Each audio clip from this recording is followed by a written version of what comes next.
ಶ್ರೋತೃಗಳಿಗೆ ನಮಸ್ಕಾರ. ನಾನು ರಾಮಾನುಜದಾಸ. ಕೃಷ್ಣಾವತಾರದಲ್ಲಿ ವಿದುರ ನೀತಿಯನ್ನು ನಾವು ನೋಡ್ತಾ ಇದ್ದೇವೆ. ಸಜ್ಜನನಾಗು ಮನುಜ ಕಾರ್ಯಕ್ರಮದಲ್ಲಿ 58ನೆಯ ಸಂಚಿಕೆಯಲ್ಲಿ ಮುಂದುವರೆದ ಭಾಗವನ್ನು ನೋಡೋಣ. ಶುಕ್ಲಾಂಬರಧರಂ ವಿಷ್ಣುಂ ಶಶಿವರ್ಣಂ ಚತುರ್ಭುಜಂ ಪ್ರಸನ್ನವದನಂ ಧ್ಯಾಯೇತ್ ಸರ್ವವಿಘ್ನೋಪಶಾಂತಯೇ. ಯಸ್ಯದ್ವಿರದ ವಕ್ತ್ರಾದ್ಯಾಃ ಪಾರಿಷದ್ಯಾ ಪರಶ್ರತಂ ವಿಘ್ನಂ ನಿಘ್ನಂತಿ ಸತತಂ ವಿಶ್ವಕ್ಸೇನಂ ತಮಾಶ್ರಯೇ. ರಾಮಾಯ ರಾಮಭದ್ರಾಯ ರಾಮಚಂದ್ರಾಯ ವೇಧಸೆ ರಘುನಾಥಾಯ ನಾಥಾಯ ಸೀತಾಯಾಃ ಪತಯೇ ನಮಃ. ಮನೋಜವಂ ಮಾರುತತುಲ್ಯವೇಗಂ ಜಿತೇಂದ್ರಿಯಂ ಬುದ್ಧಿಮತಾಂ ವರಿಷ್ಠಂ ವಾತಾತ್ಮಜಂ ವಾನರಯೂತಮುಖ್ಯಂ ಶ್ರೀರಾಮದೂತಂ ಶಿರಸಾ ನಮಾಮಿ. ವಿದುರ ನೀತಿಯಲ್ಲಿ ವಿದುರ ರಾತ್ರಿ ಅವನಿಗೆ ನಿದ್ದೆ ಬಂದಿರೋದಿಲ್ಲ ಅಂತ ಹೇಳ್ತೇವೆ. ರಾತ್ರಿ ಕರೆಸಿರ್ತಾನೆ. ತಾನು ನೀತಿ ಪಾಠಗಳನ್ನು ಏನೇನನ್ನು ಮಾಡಬಾರ್ದು, ಏನನ್ನು ಮಾಡಬೇಕು ಅನ್ನುವ ರೀತಿಯಲ್ಲಿ ಹೇಳ್ತಾ ಹೋಗ್ತಾನೆ. ಇಂದು ಅದರ ಮುಂದುವರೆದ ಭಾಗದಲ್ಲಿ ಅವನು ತಾಯಿ ತಂದೆಯರು ಮಕ್ಕಳಿಗೆ ಯಾವ ರೀತಿಯಲ್ಲಿ ಸಲಹಿ ಅವರ ಮಕ್ಕಳು ಮೊಮ್ಮಕ್ಕಳು ವಂಶಾಭಿವೃದ್ಧಿ ಆಗುತ್ತೋ ಅದೇ ರೀತಿಯಲ್ಲಿ ಹಣವನ್ನು ಪ್ರಜೆಗಳಿಗೆ ಸರಿಯಾದ ರೀತಿಯಲ್ಲಿ ಬಳಸಿ ತಾನು ಮಾಡಿ ರಾಜ ಮತ್ತು ಮಂತ್ರಿಗಳು ಸೇವೆಯನ್ನು ಮಾಡಿದರೆ ಆ ರಾಜ್ಯ ಕೂಡ ಸಕಲೈಶ್ವರ್ಯವನ್ನು ಹೊಂದುತ್ತದೆ ಅಂತ ಹೇಳ್ತಾನೆ.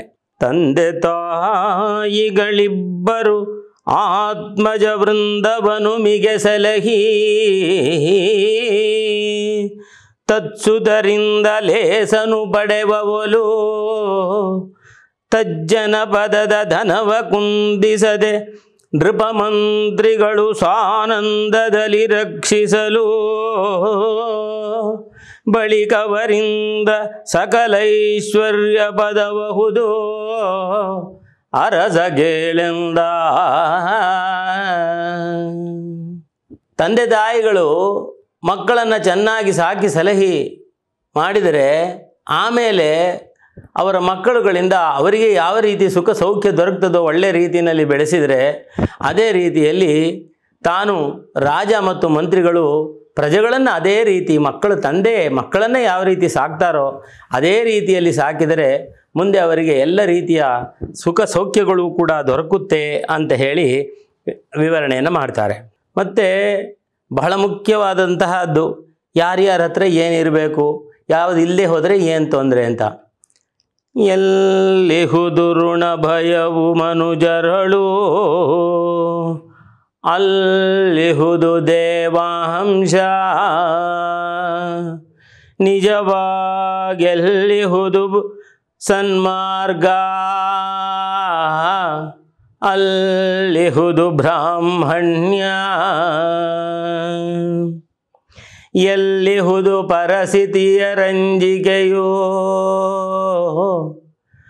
ಅಲ್ಲಿಹುದು ವಿಜ್ಞಾನವೋ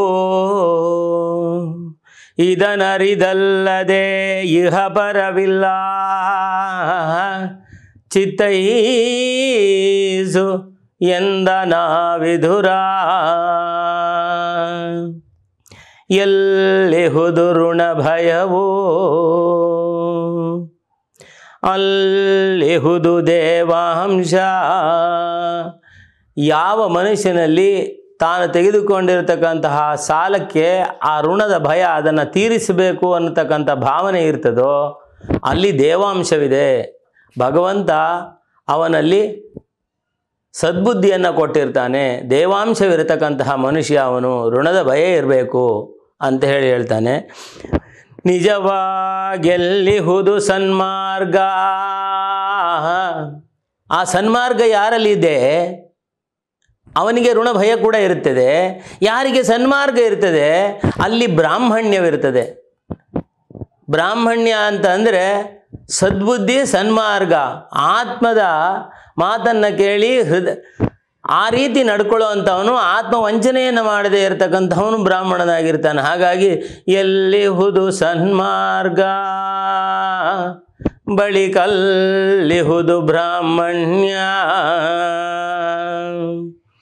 ಎಲ್ಲಿಹುದು ಪರಸತಿಯ ರಂಜಿಕೆಯೋ ಪರಸತಿಯರಲ್ಲಿ ಬೇರೆ ಹೆಂಗಸರನ್ನು ಅವರಲ್ಲಿ ಅಂಜಿಕೆ ಇರಬೇಕಂತೆ. ಅಂತಹ ಮನುಷ್ಯನಿಗೆ ವಿವೇಕವಿರುತ್ತದೆ ಅಂತ ಹೇಳಿ. ವಿಜ್ಞಾನ ಅಂದರೆ ವಿಶೇಷವಾದ ಜ್ಞಾನ, ಅವನಿಗೆ ವಿವೇಕ ಇರ್ತದೆ ಅಂತ. ನಮ್ಮಲ್ಲಿ ಇದರಲ್ಲಿ ಬೇರೆ ಮಾತೃವತ್ ಪರದಾರಾಂಶು ಪರದ್ರವ್ಯಾಣಿ ಲೋಷ್ಟವತ್ ಆತ್ಮವತ್ ಸರ್ವಭೂತಾನಿ ಯಃ ಪಶ್ಯತಿ ಸ ಪಂಡಿತಃ ಅಂತ ಹೇಳ್ತಾರೆ. ಮಾತೃವತ್ ಪರದಾರಾಂಶು, ಬೇರೆ ಹೆಂಗಸರನ್ನು ತಾಯಿಯರಂತೆ ಕಾಣಬೇಕು. ಪರದ್ರವ್ಯಾಣಿ ಲೋಷ್ಟವತ್, ಬೇರೆಯವರ ಹಣವನ್ನು ಕಸಕ್ಕಿಂತ ಕಡೆಯಾಗಿ ಕಾಣಬೇಕು. ಆತ್ಮವತ್ ಸರ್ವಭೂತಾನಿ, ಪ್ರತಿಯೊಬ್ಬರನ್ನೂ ಕೂಡ ತನ್ನಂತೆ ಕಾಣಬೇಕು. ಅದರದ್ದೇ ಅರ್ಥ ಇಲ್ಲಿ. ಅಂತಹವನನ್ನು ಪಂಡಿತ ಅಂತ ಹೇಳ್ತಾರೆ ಅಂತ ಹೇಳ್ತಾನೆ. ಮುಂದುವರೆದು ಅವನು ಕೆಲವು ಆರೋಗ್ಯದ ವಿಚಾರಗಳು ಅದನ್ನು ಕೂಡ ಹೇಳ್ತಾ, ಎಲ್ಲ ಹೇಳದೇ ಇರತಕ್ಕಂಥ ವಿಚಾರವಿಲ್ಲ. ರಾಜನೀತಿಯನ್ನು ಹೇಳ್ತಾನೆ, ರಾಜ ಯಾವ ರೀತಿ ವರ್ತಿಸಬೇಕು ಅಂತಾನೆ, ಯಾರ್ಯಾರು ಪಂಡಿತರು ಯಾರು ಮೂಢರು ಅಂತ ಹೇಳ್ತಾನೆ. ಈಗಾಗಲೇ ಮೂಢರನ್ನ ಹೇಳಿದ್ವಿ, ಪಂಡಿತರನ್ನ ಹೇಳಿದ್ವಿ. ರಾಜ ನಿಜವಾಗಿ ಯಾವ ರೀತಿ ವರ್ತನೆ ಮಾಡಬೇಕು ಅನ್ನೋದು ಕೂಡ ಹೇಳಿದ್ದಾನೆ, ಅದನ್ನು ಕೂಡ ಹೇಳಿದ್ದೀವಿ. ಈಗ ನೋಡಿ ಮತ್ತೆ ಮುಂದುವರೆದು ಹೇಳ್ತಾನೆ, ಕೊಳೆಯಾದ ಬಟ್ಟೆಯನ್ನು ಉಟ್ಟವನು, ಹಲ್ಲುಜ್ಜದೆ ಹಲ್ಲಿನಲ್ಲಿ ಕೊಳೆ ಇಟ್ಟುಕೊಂಡವನು, ಅತಿಯಾದಂಥ ಭೋಜನವನ್ನು ಮಾಡ್ತಕ್ಕಂಥವನು, ನಿಷ್ಠುರವಾದಂತಹ ಮಾತನಾಡ್ತಕ್ಕಂಥವನು, ಇಂತಹವರ ಹತ್ರ ಅವನು ಸ್ವಯಂ ವಿಷ್ಣುವೇ ಆದರೂ ಕೂಡ ಲಕ್ಷ್ಮಿ ಉಳಿಯೋದಿಲ್ಲ ಅಂತ ಹೇಳಿ. ಲಕ್ಷ್ಮಿ ಓಡಿ ಹೋಗ್ತಾಳಂತೆ ಕೊಳೆಯನ್ನು ನೋಡಿದರೆ. ನಿಷ್ಠುರವಾಗಿ ಕೆಟ್ಟದಾಗಿ ಮಾತನಾಡೋಳು, ನಾಲಿಗೆಯಲ್ಲಿ ಯಾರಿಗೆ ಹಿಡಿತವಿರೋದಿಲ್ಲ ಅಂತಹವರ ಹತ್ರ ಉಳಿಯೋದಿಲ್ಲ ಅಂತ ಹೇಳಿ. ಆಮೇಲೆ ಮುಂದುವರೆದು ಆರೋಗ್ಯದ ವಿಚಾರವನ್ನು ಹೇಳ್ತಾನೆ. ವೃದ್ಧಾರ್ಕೋ ಹೋಮಧೂಪಶ್ಚ ಬಾಲಸ್ತ್ರೀ ನಿರ್ಮಲೋದಕಂ ರಾತ್ರೌ ಕ್ಷೀರನ್ನ ಭುಂಕ್ತಶ್ಚ ಆಯುರ್ ವೃದ್ಧಿರ್ ದಿನೇ ದಿನೇ ಅಂತ. ಎಳೆ ಬಿಸಿಲನ್ನು ಕಾಯಿಸುವವರು, ಹೋಮದ ವಾಸನೆಯನ್ನು ಸುಗಂಧವನ್ನು ಸ್ವೀಕರಿಸ್ತಕ್ಕಂಥವರು, ತಿಳಿಯಾದಂತಹ ಪರಿಶುದ್ಧವಾದಂತಹ ನೀರನ್ನು ಕುಡಿಯತಕ್ಕಂಥವರು, ಮತ್ತು ರಾತ್ರಿ ಹಾಲು ಅನ್ನವನ್ನು ಊಟ ಮಾಡೋರು, ಅಂತಹವರಿಗೆ ಆಯುಸ್ಸು ವೃದ್ಧಿಯಾಗತ್ತೆ ಅಂತ ಹೇಳ್ತಾನೆ. ಅದೇ ಅದರ ವಿರುದ್ಧವಾಗಿ ಹೇಳ್ತಾನೆ, ಬಾಲಾರ್ಕೋ ಪ್ರೇತಧೂಪಶ್ಚ ವೃದ್ಧ ಸ್ತ್ರೀ ಕಶ್ಮಲೋದಕಂ ರಾತ್ರೌ ದಧ್ಯನ್ನ ಭುಂಕ್ತಶ್ಚ ಆಯು ಕ್ಷೀಣಂ ದಿನೇ ದಿನೇ ಅಂತ. ಇದರಲ್ಲಿ ಒಂದು ವಿಚಾರ ಬಿಟ್ಟು ಹೋಯಿತು. ಬಾಲಾರ್ಕೋ ಅಂದರೆ ಜೋರಾದ ಬಿಸಿಲಿನಲ್ಲಿ ಮೈಯನ್ನು ಕಾಯಿಸುವವನು. ಸಾಮಾನ್ಯವಾಗಿ ಹುಡುಗರಿಗೆ ಶಕ್ತಿ ಚೆನ್ನಾಗಿರುತ್ತಲ್ವಾ, ಅಂತಹ ಹೆಚ್ಚು ತೇಜಸ್ಸಿರತಕ್ಕಂತಹ ಸೂರ್ಯನನ್ನು ಕಾಯಿಸುವವನು. ವೃದ್ಧಾರ್ಕೋ ಪ್ರೇತಧೂಪಶ್ಚ ಸ್ಮಶಾನದ ಹೊಗೆಯನ್ನು ಕುಡಿತಕ್ಕಂಥವನು. ವೃದ್ಧ ಸ್ತ್ರೀ ತನಗಿಂತ ವಯಸ್ಸಾದ ಹೆಂಗಸಿನ ಸಹವಾಸವನ್ನು ಮಾಡುವವನು, ಅಂದರೆ ಮದುವೆ ಆಗೋದು. ಅದಕ್ಕೆ ನಮ್ಮ ಹಿಂದಿನವರು ಹೇಳೋದು, ಗಂಡಿಗೂ ಹೆಣ್ಣಿಗೂ ಒಂದಷ್ಟು ವಯಸ್ಸು ವ್ಯತ್ಯಾಸ ಇರಬೇಕು ಅಂತ ಹೇಳಿ. ಅದನ್ನು ಈಗಿನ ವಿಜ್ಞಾನ ಕೂಡ ಒಪ್ಪಿಕೊಂಡಿದೆ. ಹೆಣ್ಣು ಮಗಳು 15 ವರ್ಷಕ್ಕೆ ಅವಳು ಪುಷ್ಪವತಿ ಆಗ್ತಾಳೆ, ಆಗಲೇ ಅವಳಿಗೆ ತಾನು ಗರ್ಭವನ್ನು ಧರಿಸ್ತಕ್ಕಂಥ ಶಕ್ತಿ ಬಂದಿರುತ್ತಂತೆ. ಆದರೆ ಗಂಡು ಹುಡುಗ 18-19 ಆದಮೇಲೆ ಅವನಲ್ಲಿ ಆ ತೇಜಸ್ಸು ಆ ಶಕ್ತಿ ಆವಾಗ ಬರ್ತದೆ ಅಂತ ಹೇಳಿ. ಹಾಗಾಗಿ ಆ ವ್ಯತ್ಯಾಸವಿರಬೇಕು ಅಂತ ಹೇಳಿ. ವೃದ್ಧ ಸ್ತ್ರೀ ಕಶ್ಮಲೋದಕಂ, ಕೊಳಚೆ ನೀರನ್ನು ಕುಡಿದ್ರೆ. ರಾತ್ರೌ ದಧ್ಯನ್ನ ಭುಂಕ್ತಶ್ಚ, ರಾತ್ರಿಯ ಹೊತ್ತು ಮೊಸರು ಅನ್ನ ಊಟ ಮಾಡಬಾರ್ದು ಅಂತ ಹೇಳ್ತಾರೆ. ಅದರಿಂದ ಈಗ ಸೈನ್ಸ್ ಕೂಡ ಒಪ್ಕೊಳ್ಳುತ್ತೆ, ರಾತ್ರಿ ಅದು ಅಸಿಡಿಟಿಯನ್ನು ಜಾಸ್ತಿ ಮಾಡುತ್ತೆ ಅಂತ ಹೇಳಿ. ರಾತ್ರೌ ದಧ್ಯನ್ನ ಭುಂಕ್ತಶ್ಚ ಆಯು ಕ್ಷೀಣಂ ದಿನೇ ದಿನೇ, ಆಯುಸ್ಸು ಅಂತಹವರಿಗೆ ಕ್ಷೀಣಿಸುತ್ತೆ ಅಂತ ಹೇಳ್ತಾನೆ. ಧೃತರಾಷ್ಟ್ರ ಮುಂದೆ ಹೇಳ್ತೀನಿ ಕೇಳು. ಒಬ್ಬ ಮನುಷ್ಯನಿಗೆ ಹಸಿವಾದಾಗ, ಆರೋಗ್ಯ ತಪ್ಪಿದಾಗ ಕಾಡಿನ ಮರಗಳು ಗಿಡ ಸಸಿಗಳು ಕೂಡ ಸಹಾಯ ಮಾಡುತ್ತವೆ. ಮರಗಳಿಂದ ಅವರಿಗೆ ಹಣ್ಣು ಹಂಪಲುಗಳು ಸಿಗುತ್ತೆ. ಆರೋಗ್ಯ ತಪ್ಪಿದಾಗ ಕೆಲವು ಸಸಿಗಳಿಂದ ತಮಗೆ ಔಷಧಿಗಳು ದೊರಕ್ತವೆ. ಹಾಗಾಗಿ ನಮಗೆ ಹಸಿವಾದಾಗ ಮತ್ತು ಆರೋಗ್ಯ ತಪ್ಪಿದಾಗ ಗಿಡ ಮರಗಳು ಕೂಡ ಸಹಾಯ ಮಾಡುತ್ತೆ. ಅಂತಹದರಲ್ಲಿ ನಮ್ಮವನೇ ಆದಂತಹವನು, ಹಸಿದವನು, ತನಗೆ ಏನೂ ಇಲ್ಲದೇ ಇರತಕ್ಕಂತಹ ಅವನನ್ನು ಬಿಟ್ಟು ಅವನನ್ನು ದೂರ ತಳ್ಳತಕ್ಕಂತಹವನ್ನ ಬಂಧು ಅಂತ ಹೇಳ್ತಾರೆಯೇ. ಯಾವಾಗಲೂ ಜೊತೆಯಲ್ಲಿದ್ದು ಕಷ್ಟ ಬಂದಾಗ ಸೇವೆಗಿರತಕ್ಕಂತಹ ಮನುಷ್ಯ ದೂರ ಹೋದರೆ ಅವನ ಬಂಟ ಅಂತ ಹೇಳ್ತಾರೆಯೇ. ನೀನು ಏನು ಕೆಲಸ ಮಾಡ್ತಾ ಇದ್ದೀಯಾ, ಪಕ್ಕದಲ್ಲಿಯೇ ಇರತಕ್ಕಂಥವನು, ನಿನ್ನ ಆಪ್ತನಾದವನು, ನಿನಗೆ ಬೇಕಾದವನು, ಅವರು ಈಗ ಕಷ್ಟದಲ್ಲಿದ್ದಾರೆ, ಅಂಥವರನ್ನು ನೀನು ದೂರ ತಳ್ತೀಯಾ? ಕಾಡಿನ ಮರಗಿಡಗಳಿಗಿಂತ ಕಡೆಯಾಗಿ ಹೋದ್ಯಾ ನೀನು ಅಂತ ಹೇಳ್ತಾನೆ. ಮತ್ತು ಯಾರನ್ನು ಹೊಗಳಬೇಕು, ಯಾರನ್ನು ತೆಗಳಬೇಕು ಅಂತ ಹೇಳ್ತಾನೆ. ಗುರುಗಳನ್ನು ಎದುರುಗಡೆ ಬಂದರೆ ಎದುರುಗಡೆಯಲ್ಲೇ ಹೊಗಳಬೇಕಂತೆ. ಅವ್ರನ್ನ ಸಮಾರಂಭವನ್ನು ಮಾಡಿ, ನಿಮ್ಮಿಂದ ನಮಗೆ ಇಷ್ಟು ಒಳ್ಳೆಯದಾಯಿತು, ಅಷ್ಟು ಒಳ್ಳೆಯದಾಯಿತು, ನೀವು ಬಂದಿದ್ದು ನಿಮ್ಮ ಪಾದದ ಧೂಳು ಬಿದ್ದು ನಮಗೆ ಪುಣ್ಯ ಬಂತು, ಅವರನ್ನು ಹೊಗಳಬೇಕು. ಗುರುಗಳಾದವರನ್ನು, ಹಿರಿಯರನ್ನು ಎದುರುಗಡೆಯಲ್ಲಿ ಹೊಗಳಬೇಕು. ಆಮೇಲೆ ಸೇವಕನನ್ನು ಅವನು ಕೆಲಸ ಮುಗಿಸಿ, ಕೆಲಸದಲ್ಲಿ ಅವನು ಸರಿಯಾಗಿ ಕೆಲಸವನ್ನು ಮಾಡಿದ ಮೇಲೆ ಅವನನ್ನು ಹೊಗಳಬೇಕು.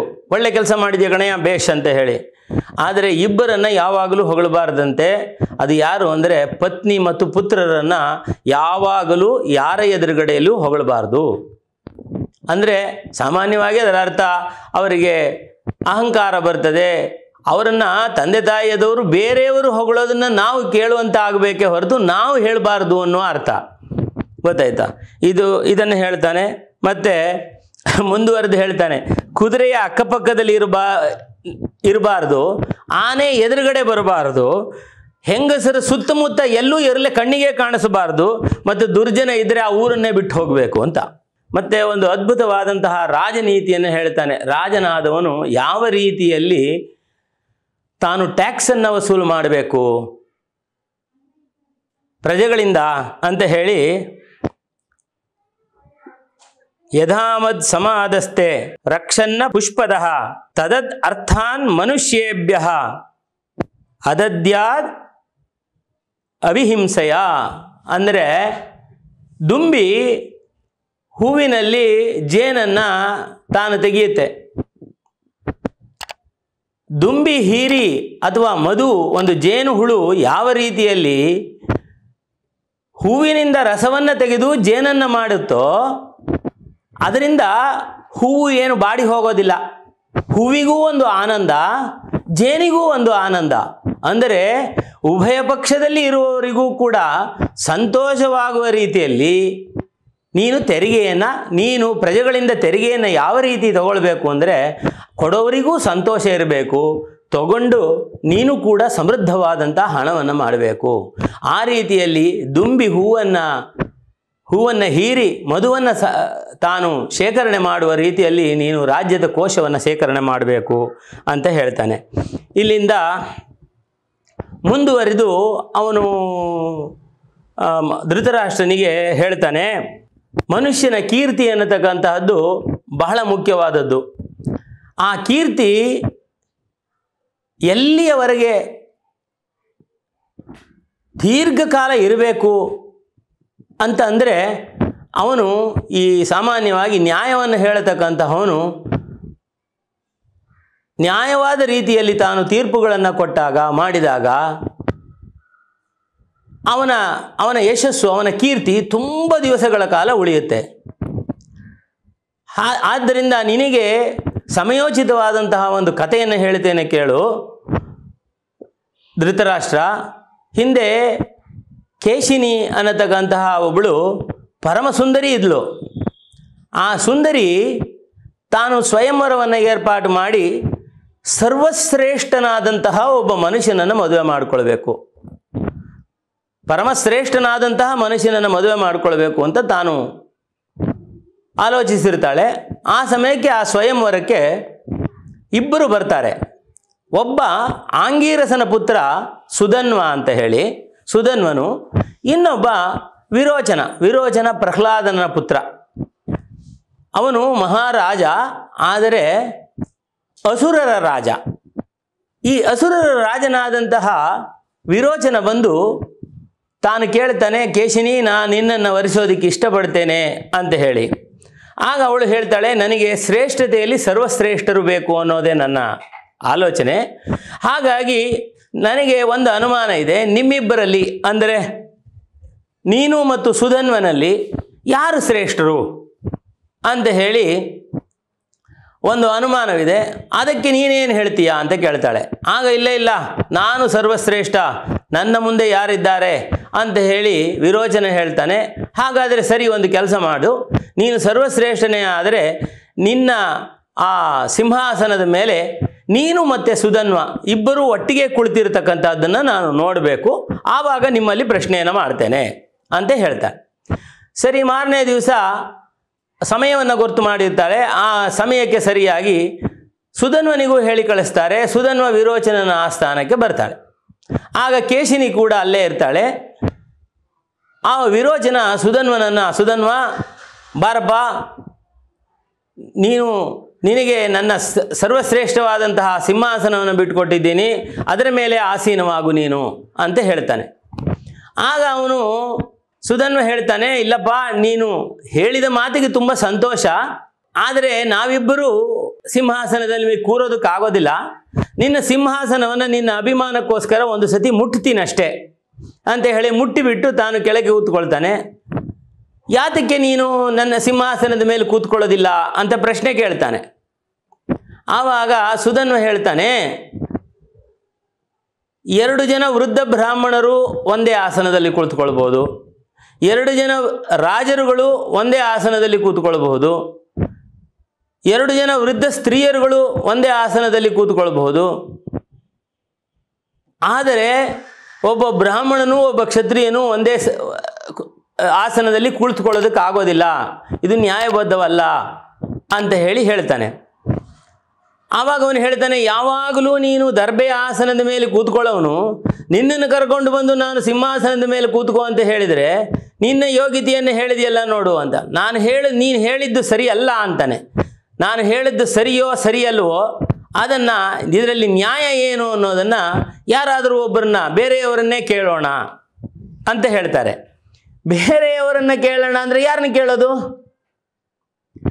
ಅವನು ಅಸುರರ ರಾಜ ವಿರೋಚನ, ಬೇರೆಯವರ ಹತ್ರಕ್ಕೆಲ್ಲ ಹೋಗೋದಿಲ್ಲ.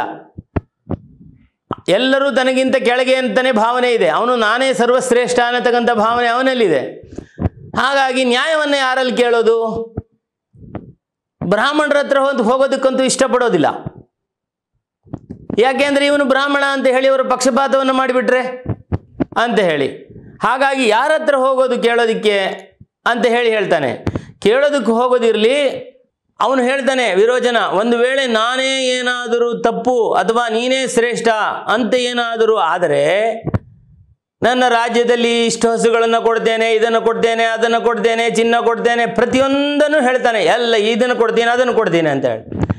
ಆಗ ಸುಧನ್ವ ಹೇಳ್ತಾನೆ, ಬೇಡ ಬೇಡ ಬೇಡ ಬೇಡ, ನಿನ್ನ ಎಲ್ಲ ಆಸ್ತಿಗಳನ್ನು ನೀನೇ ಇಟ್ಕೋ, ಒಂದೇ ಒಂದು ಸುಲಭವಾಗಿ. ಯಾಕೆಂದರೆ ನೀನು ಹಣ ಕೊಡ್ತೀನಿ ಅನ್ಬೋದು, ಕೊಡಕ್ಕೆ ನನ್ನ ಹತ್ರ ಹಣ ಇರಬೇಕಲ್ಲ. ಇವಾಗ ಇಬ್ಬರು ಒಂದು ಬೆಟ್ಟಿಂಗನ್ನು ಕಟ್ಟಿದ್ರೆ ಇಬ್ಬರ ಹತ್ರ ಇರತಕ್ಕಂಥದ್ದನ್ನೇ ತಾನೇ ಕಟ್ಟಬೇಕು. ನನ್ನ ಹತ್ರ ಇಲ್ಲದೆ ಇರೋದು ನಾನೇ ಎಲ್ಲಿ ಕಟ್ಟಲಿ? ಹಾಗಾಗಿ ಒಂದು ಕೆಲಸ ಮಾಡೋಣ, ಪ್ರಾಣವನ್ನೇ ಒತ್ತೆಯಾಗಿ ಇಟ್ಬಿಡೋಣ. ಒಂದು ವೇಳೆ ನಾನು ಹೇಳಿದ್ದು ತಪ್ಪಾಗಿ ನೀನು ಹೇಳಿದ್ದು ಸರಿಯಾಗಿ ನೀನು ಶ್ರೇಷ್ಠನಾದರೆ ನನ್ನ ಪ್ರಾಣವನ್ನೇ ನಾನು ಕೊಟ್ಟು ಬಿಡ್ತೇನೆ ಅಂತ ಹೇಳ್ತಾನೆ. ಇಂತಹ ಪರಿಸ್ಥಿತಿಯಲ್ಲಿ ವಿರೋಚನನಿಗೆ ತಾನು ಒಪ್ಕೊಳ್ಳೇಬೇಕಾಗುತ್ತೆ. ಆಮೇಲೆ ಪ್ರಶ್ನೆ, ಯಾರ ಹತ್ರಕ್ಕೆ ಹೋಗೋದು ಅಂತ ಹೇಳಿದಾಗ ಸುಧನ್ವನು ಯೋಚನೆ ಮಾಡ್ತಾನೆ. ಯಾವಾಗಲೂ ಸುಳ್ಳನ್ನೇ ಹೇಳದೇ ಇರತಕ್ಕಂತಹ ಒಬ್ಬ ವ್ಯಕ್ತಿ ಇದ್ದಾನೆ, ಅವನು ನಿಮ್ಮ ತಂದೆ, ಪ್ರಹ್ಲಾದನ ಹತ್ರಕ್ಕೆ ಹೋಗೋಣ ಅಂತಾರೆ. ಸರಿ, ಒಪ್ಕೊಂಡ್ರು. ಇವನು ಬೇರೆಯವರ ಹತ್ರ ಹೋಗೋದಕ್ಕೆ ಒಪ್ಪೋದಿಲ್ಲ ವಿರೋಚನ, ತಾನೇ ಶ್ರೇಷ್ಠ ಅನ್ನತಕ್ಕಂಥ ಭಾವನೆ ಕೂಡ ಇದೆ ಅವನಲ್ಲಿ. ಸರಿ, ಪ್ರಹ್ಲಾದನ ಹತ್ರಕ್ಕೆ ಹೋಗ್ತಾರೆ. ದೂರದಿಂದ ನೋಡ್ತಾನೆ ಪ್ರಹ್ಲಾದ, ಇವನು ಸುಧನ್ವ ಮತ್ತು ವಿರೋಚನ ಇಬ್ಬರೂ ಒಟ್ಟಿಗೆ ಬರ್ತಾ ಇದ್ದಾರಲ್ಲ, ಇಬ್ಬರೂ ಕೋಪದಿಂದ ಬರ್ತಾ ಇರೋ ಹಂಗಿದೆ. ಏನಪ್ಪ ಮಗನೇ, ಏನು ಸಮಾಚಾರ? ಅಷ್ಟೊತ್ತಿಗೆ ಹತ್ತಿರ ಬರ್ತಾರೆ. ಏನು ಮಗನೇ, ಇಬ್ಬರಲ್ಲಿಯೂ ಸ್ನೇಹವಾಯಿತಾ ಅಂತಾನೆ. ಸ್ನೇಹವೂ ಇಲ್ಲ, ಏನೂ ಇಲ್ಲ, ಇದರ ಒಂದು ವಿಚಾರವಿದೆ, ಅದಕ್ಕೆ ನೀನು ತೀರ್ಪನ್ನು ಕೊಡಬೇಕು. ಇವನು ಈ ರೀತಿ ಹೇಳ್ದ, ನನ್ನ ಸಿಂಹಾಸನದ ಮೇಲೆ ಕೂರೋದಿಲ್ಲ ಅಂದ. ಕಾರಣವನ್ನು ಇದನ್ನು ಕೊಟ್ಟ. ಸರಿ ತಪ್ಪುಗಳಲ್ಲಿ ಯಾರು ಸರಿ ಯಾರು ತಪ್ಪು ಅನ್ನೋದನ್ನು ನೀನು ಹೇಳಬೇಕು ಅಂತ ಹೇಳಿ ಆವಾಗ ಪ್ರಹ್ಲಾದನನ್ನು ಕೇಳಿದರೆ, ಪ್ರಹ್ಲಾದನಿಗೆ ಪ್ರಾಣ ಸಂಕಟ. ಹೇಗೆ ಹೇಳೋದು? ಪಣ ಬೇರೆ ಏನು ಕಟ್ಟಿದ್ದೀವಿ, ಪ್ರಾಣವನ್ನೇ ಬಿಡ್ತೀವಿ ಅಂತ ಹೇಳಿ, ಪ್ರಾಣ ಹೋದ ಮೇಲೆ ರಾಜ್ಯ ಕಟ್ಕೊಂಡೇನಾಗಬೇಕು? ಆದ್ದರಿಂದ ಪ್ರಹ್ಲಾದ ಸುಳ್ಳು ಹೇಳ್ತಕ್ಕಂಥವನಲ್ಲ. ಅಂಥದ್ರಲ್ಲೂ ತೀರ್ಪನ್ನು ಕೊಡೋಕ್ಕೆ ಕೂತಿರೋದು ಯಾರು? ಪ್ರಹ್ಲಾದ. ಸುಧನ್ವ ಹೇಳ್ತಾನೆ ಆವಾಗ, ಅಪ್ಪ ತೀರ್ಪನ್ನು ಕೊಡ್ತಕ್ಕಂತಹವನು ನ್ಯಾಯಬದ್ಧವಾಗಿ ತೀರ್ಪನ್ನು ಕೊಡ್ತಕ್ಕಂಥವನಾದರೆ ಅವನು ಅನ್ಯಾಯವನ್ನೇನಾದರೂ ತೀರ್ಪು ಅಂತ ಕೊಟ್ಟು ಬಿಟ್ಟರೆ ಅವನಲ್ಲಿ ಎಷ್ಟು ಸಂಕಟ ಆಗುತ್ತೆ ಅಂದರೆ, ಒಬ್ಬ ಸಾಧ್ವಿಯಾದ ಹೆಂಗಸು ತನ್ನ ಗಂಡ ಇನ್ನೊಬ್ಬರ ಜೊತೆಯಲ್ಲಿ ಮಲಗಿದಾಗ ಎಷ್ಟು ಕಷ್ಟ ಆಗುತ್ತೆ, ಅಷ್ಟು ಕಷ್ಟ ಅವನಿಗೆ ಆಗ್ತದೆ. ಹೊರಲಾರದ ಹೊರೆಯನ್ನು ಹೊತ್ತು ಕಷ್ಟಪಡ್ತಾನಲ್ಲ ಮನುಷ್ಯ, ಅಷ್ಟು ಕಷ್ಟವಾಗ್ತದಂತೆ. ಮತ್ತು ಈ ಧರ್ಮರಾಯನಂದೇ ಉದಾಹರಣೆ ಕೊಡ್ತಾನೆ. ಪಗಡೆಯಾಟವನ್ನು ಆಡಿ ಸರ್ವ ಸಂಪತ್ತನ್ನೂ ಕಳೆದುಕೊಂಡು ಸರ್ವಸ್ವವನ್ನೂ ಕಳೆದುಕೊಂಡಂತಹ ಒಬ್ಬ ರಾಜನಿಗೆ ಯಾವ ಯಾತನೆ ಆಗುತ್ತೆ, ಆ ಯಾತನೆ ಆಗುತ್ತೆ ಯಾವಾಗ ಅವನು ನ್ಯಾಯಬದ್ಧವಾಗಿ ತೀರ್ಪನ್ನು ಕೊಡದೇ ಹೋದರೆ ಆ ತೀರ್ಪುಗಾರನಿಗೆ ಇಷ್ಟೆಲ್ಲ ಸಂಕಟವಾಗುತ್ತೆ ಅಂತ ಹೇಳ್ತಾನೆ. ಆದ್ದರಿಂದ ಮುಂದುವರೆದು ಸುಧನು ಹೇಳ್ತಾನೆ, ಅವನು ಸುಳ್ಳನ್ನು ಹೇಳಬಾರ್ದು ಅನ್ನೋದಕ್ಕೋಸ್ಕರ ಹೇಳ್ತಾನೆ, ಕೇವಲ ಸ್ವಾರ್ಥಕ್ಕಾಗಿ ಒಂದು ಕುರಿಯ ವಿಚಾರವಾಗಿ, ಒಂದು ಮೇಕೆಯ ವಿಚಾರವಾಗಿ ಏನಾದರೂ ಸುಳ್ಳು ಸಾಕ್ಷಿಯನ್ನು ಕೊಟ್ಟರೆ ಅಥವಾ ಸುಳ್ಳು ತೀರ್ಮಾನವನ್ನು ಕೊಟ್ಟರೆ ಅಂತಹವರ 5 ತಲೆಮಾರುಗಳು, ಅಂದರೆ ಹಿಂದಿನ ಪಿತಾಮಹ ಪ್ರಪಿತಾಮಹರೆಲ್ಲ 5 ತಲೆಯವರೆಗೆ ಎಲ್ಲರೂ ಕೂಡ ನರಕದಲ್ಲಿ ಇಳೀತಾರೆ. ಅದೇ ಒಂದು ಹಸುವಿನ ವಿಚಾರದಲ್ಲಿ ಏನಾದರೂ ಸುಳ್ಳು ಸಾಕ್ಷ್ಯ ಹೇಳಿದರೆ ಅಥವಾ ಸುಳ್ಳು ತೀರ್ಪನ್ನು ಕೊಟ್ಟರೆ ಅಂಥವರು 10 ತಲೆಯವರೆಗೆ ಅವರ ಪಿತೃಗಳು ಪಿತಾಮಹರು ಎಲ್ಲರೂ ಕೂಡ ನರಕದಲ್ಲಿ ಇಳೀತಾರೆ. ಎಲ್ಲ ನರಕಗಳನ್ನು ಅನುಭವಿಸಬೇಕಾಗುತ್ತೆ. ಏನಾದರೂ ಮನುಷ್ಯನ ವಿಚಾರದಲ್ಲಿ ಸುಳ್ಳನ್ನು ಹೇಳಿದರೆ 100 ತಲೆಯವರೆಗೆ ಅವರೆಲ್ಲರೂ ನರಕವನ್ನು ಅನುಭವಿಸಬೇಕಾಗುತ್ತೆ ಅಂತ ಹೇಳ್ತಾನೆ. ಮತ್ತು ಭೂಮಿಯ ವಿಚಾರವಾಗಿ ಸುಳ್ಳನ್ನು ಹೇಳಿದರೆ ಅಥವಾ ಸುಳ್ಳು ತೀರ್ಮಾನವನ್ನು ಕೊಟ್ಟರೆ ಅಂತಹವರು ನರಕದಲ್ಲಿಯೇ ಸರ್ವಸ್ವವನ್ನೂ ಕಳೆದುಕೊಂಡು ನರಕ ಪ್ರಾಪ್ತರಾಗಿ ಬಿಡ್ತಾರೆ ಅಂತ ಹೇಳ್ತಾನೆ. ಆವಾಗ ವಿದುರ ಅವನಿಗೆ ಹೇಳ್ತಾನೆ, ಭೂಮಿ ತುಲ್ಯಾಂ ಕೇಶಿನೀಂ ತದರ್ಥಂ ಅನೃತಂ ಭೂಮ್ಯಾನೃತಂ. ಭೂಮಿಯ ವಿಷಯವಾಗಿ ಸುಳ್ಳನ್ನು ಹೇಳಬಾರ್ದು, ಭೂಮಿಯನ್ನೇ ಕೇಶಿನಿ ಅಂತ ತಿಳ್ಕೋ ಅಂತ ಹೇಳಿ ಅವನಿಗೆ ಹೇಳಿದಾನಂತೆ. ವ್ಯಾಕರಣಕಾರರು ಏನು ಹೇಳ್ತಾರೆ ಅಂದರೆ, ಕೇಶಿನಿಯನ್ನು ವಿಚಾರದಲ್ಲಿ ಹೇಳಿದಾಗ ಯಾವ ರೀತಿ ಹೇಳಿದರೋ ಅದೇ ರೀತಿಯಲ್ಲಿ ಭೂಮಿಯನ್ನು ಕೇಶಿನಿ ಅಂತ ತಿಳ್ಕೊ ನೀನು. ಈ ಭೂಮಿಯ ವಿಚಾರವಾಗಿ ಧೃತರಾಷ್ಟ್ರ ನೀನು ಸುಳ್ಳು ಹೇಳಿದರೆ ಸರ್ವನಾಶವಾಗಿ ಹೋಗಿಬಿಡ್ತದೆ ಅಂತ ಹೇಳಿ ಧೃತರಾಷ್ಟ್ರನಿಗೆ ಹೇಳ್ತಾನೆ. ಇನ್ನು ಮಗನೇ ನಾಶವಾಗಿ ಹೋದ ಮೇಲೆ ರಾಜ್ಯವನ್ನು ಕಟ್ಟಿಕೊಂಡು ಏನಾಗಬೇಕು ಅಂತ ಹೇಳ್ತಾನೆ. ಮತ್ತು ಮುಂದುವರೆದು ಸುಧನ್ನು ಹೇಳ್ತಾನೆ, ಆದ್ದರಿಂದ ಸುಳ್ಳು ತೀರ್ಮಾನವನ್ನು ಕೊಡಬೇಡ ಅಂತ ಹೇಳಿದ ತಕ್ಷಣ ಪ್ರಹ್ಲಾದ ಸುಳ್ಳು ಹೇಳೋನಲ್ಲ. ಅವನೇನು ಮಾಡ್ತಾನೆ, ಪ್ರಹ್ಲಾದ ಹೌದಪ್ಪ, ಇವನ ತಂದೆ ನನಗಿಂತಲೂ ಶ್ರೇಷ್ಠರು, ಅವನ ತಾಯಿ ನಿನ್ನ ತಾಯಿಗಿಂತಲೂ ಶ್ರೇಷ್ಠಳು ಅಂತ ಹೇಳಿ ತಾನು ತೀರ್ಮಾನವನ್ನು ಕೊಡ್ತಾನೆ. ತೀರ್ಮಾನ ಕೊಟ್ಟಾಗ ಇನ್ನು ಇವನು ನನ್ನ ಮಗನನ್ನು ನಿನಗೆ ನಾನು ಅರ್ಪಿಸಿದ್ದೇನೆ ಅಂದರೆ ನೀನು ಹೆಂಗೆ ಬೇಕಾದರೂ ಮಾಡ್ಬೋದು, ಆದರೆ ನನ್ನದೊಂದು ಬೇಡಿಕೆ ಇದೆ ನಿನ್ನಲ್ಲಿ ಅಂತ ಪ್ರಹ್ಲಾದ ನನ್ನ ಮಗನ ಜೀವನವನ್ನು ನಿನ್ನಲ್ಲಿ ನಾನು ದಾನವಾಗಿ ಬೇಡ್ತಾ ಇದ್ದೇನೆ ಅಂತಾನೆ. ಇವನು ಬ್ರಾಹ್ಮಣನೇ ಹೋದಲ್ವೇ, ಹಾಗಾಗಿ ಆಯಿತು ನಾನು ಅದನ್ನು ಕೊಟ್ಟೆ, ಆದರೆ ಒಂದು ಕಂಡೀಷನ್ ಏನು ಅಂದರೆ ಕೇಶಿನಿಯನ್ನು ನಾನು ಮದುವೆ ಮಾಡಿಕೊಳ್ತೀನಲ್ಲ, ಆ ಕೇಶಿನಿಯ ಎದುರುಗಡೆಯಲ್ಲಿ ನನ್ನ ಪಾದ ಪ್ರಕ್ಷಾಳನವನ್ನು ವಿರೋಚನ ಮಾಡಬೇಕು ಅಂತ ಹೇಳ್ತಾನೆ. ವಿರೋಚನನೇ ಸುಧನ್ವನ ಕಾಲುಗಳನ್ನು ತೊಳೆಯುತ್ತಾನೆ ಕೇಶಿನಿಯ ಎದುರುಗಡೆಯಲ್ಲಿ ಅಂತ ಹೇಳಿ ಒಂದು ಕಥೆ ಇದೆ. ಆದ್ದರಿಂದ ಧೃತರಾಷ್ಟ್ರ ಆಲೋಚನೆ ಮಾಡು, ಭೂಮಿಯ ವಿಚಾರವಾಗಿ ಸುಳ್ಳು ತೀರ್ಪನ್ನು ಕೊಡಬೇಡ, ಸರ್ವನಾಶವಾಗಿ ಹೋಗ್ತದೆ ಅಂತ ಹೇಳಿ ಕೇಶಿನಿಯ ಕಥೆಯನ್ನು ಅವನಿಗೆ ಹೇಳ್ತಾನಂತೆ. ಮುಂದುವರೆದು ಇದೇ ರೀತಿಯಲ್ಲಿ ಅವನು ಒಂದು ರಾತ್ರಿಯನ್ನೇ ಕಳೆಯಬೇಕಲ್ಲ, ನೀತಿಗಳನ್ನು ಹೇಳ್ತಾನೇ ಹೋಗ್ತಾನೆ. ನಿವಡಿಸಿದ ವಿದ್ಯಕ್ಕೆ ಸಮಬಂಧುವನು, ರೋಗಾವಳಿಗೆ ಸಮಶತ್ರುವನು, ಸಂತಾನಕ್ಕೆ ಸಮ ಸಂತೋಷದುದಯವನು ರವಿಗೆ ಸಮಬಹ ತೇಜವನು ವಾಸವನ ಸಮಭೋಗವನು ಬಲದಲ್ಲಿ ಶಿವನ ಬಲದಿಂ ಅಧಿಕ ಬಲವನು ಕಾಣೆ ನಾನೆಂದ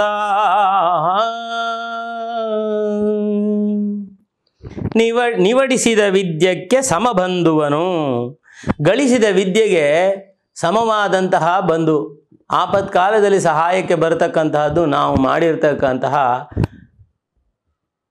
ವಿದ್ಯೆ ನಾವು ಕಲಿತಿರತಕ್ಕಂತಹ ವಿದ್ಯೆ ಮಾತ್ರ ರೋಗಾವಳಿಗೆ ಸಮಶತ್ರುವನು ರೋಗಗಳಿಗಿಂತ ಶತ್ರು ಬೇಕೆ ಯಾವ ರೋಗ ಒಂದು ಸಣ್ಣ ಕಾಯಿಲೆಯೇ ಕಾರಣವಾಗಬಹುದು ಅವನ ಪ್ರಾಣವನ್ನು ಹರಣ ಮಾಡೋದಕ್ಕೆ ರೋಗಾವಳಿಗೆ ಸಮಶತ್ರುವನು ತುಂಬ ಸಂತೋಷವಾಗೋದು ಯಾವಾಗ ಪುತ್ರ ಸಂತಾನವಾದಾಗ ಸಂತಾನ ಹೃದಯವನು ಅದಕ್ಕಿಂತ ಸಂತೋಷವಾದಂತಹ ಸಮಯವಿಲ್ಲ ಅಂತ ಹೇಳಿ ಇಂದ್ರನ ಭೋಗದಂತಹ ಮಳೆ ಬಿದ್ದರೆ ಭೋಗ ಮನುಷ್ಯನಿಗೆ ಸಿಗ್ತದೆ ಅದೇ ರೀತಿಯಲ್ಲಿ ಇಂದ್ರನ ಭೋಗದಂತಹ ಭೋಗವೂ ಇಲ್ಲ ಅದಕ್ಕೆ ಸಮಾನವಾದಂತಹ ಭೋಗ ಇಲ್ಲ ಮತ್ತು ಪರಮೇಶ್ವರನಿಗಿಂತ ವೀರನಾದಂತಹವನು ಶಕ್ತಿವಂತನಾದಂತಹವನ್ನ ಇನ್ನೊಬ್ಬನನ್ನು ನಾನು ನೋಡಲಿಲ್ಲ ಅಂತ ಹೇಳಿ ವಿದುರ ಹೇಳ್ತಾನೆ ಹೇಳಲೂ ಇಲ್ಲ ನೋಡಲೂ ಇಲ್ಲ ಕೇಳಲೂ ಇಲ್ಲ ಅಂತ ಹೇಳಿ ಸಿರಿಯನುಳ್ಳವನವನೆ ಕುಲಜನು